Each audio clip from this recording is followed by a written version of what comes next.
go, yeah! 10 ans que Parisiens et touristes parcourent en Vélib les rues de la capitale. 18 000 vélos en libre service, devenu un symbole de Paris. Car malgré ses 22 kilos, Vélib a marqué un vrai tournant dans les modes de déplacement parisiens. Il y a 10 ans, le vélo, ça avait quasiment disparu. On va dire, il n'y en avait plus beaucoup qui se déplaçaient à vélo à cette époque-là. Et ce marqueur, cette arrivée du Vélib, ça a tout de suite rendu ce mode de déplacement plus cool, plus accessible, plus normal.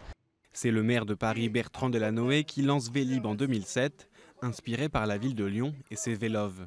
Paris doit oser l'économie écologique du XXIe siècle. L'engouement des Parisiens pour Vélib est immédiat. De 28 millions d'utilisations la première année, on est aujourd'hui à 324 millions de locations, même parmi les plus grandes stars. Un succès qui marque l'implantation durable du vélo dans la ville, mais qui a un coût. La mairie de Paris a déboursé 16 millions d'euros rien qu'en 2013 pour l'entretien et la gestion du parc, en partie à cause du vandalisme. Le modèle économique reste à parfaire, mais il fait tout de même des émules à l'étranger.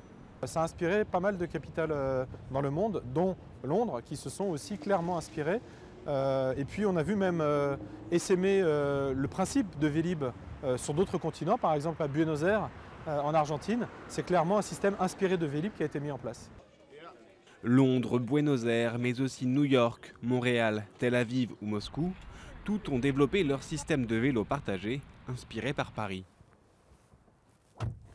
En France, on décline l'économie de partage dans les transports, avec Autolib, Cityscoot ou même des trottinettes en libre service. La mobilité du XXIe siècle, ce serait une mobilité partagée, ce serait une mobilité multimodale, dans laquelle on pourra passer très facilement du transport collectif au Vélib ou à d'autres systèmes de mobilité partagée. Mais la mobilité du XXIe siècle souffre encore d'un manque d'infrastructures.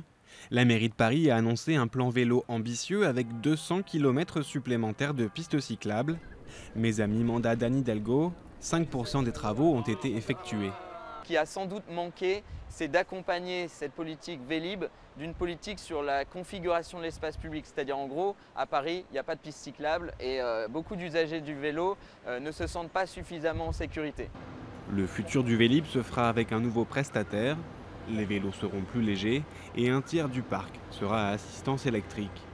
De nouveaux tarifs, que l'on sait déjà plus élevés, seront fixés à l'automne.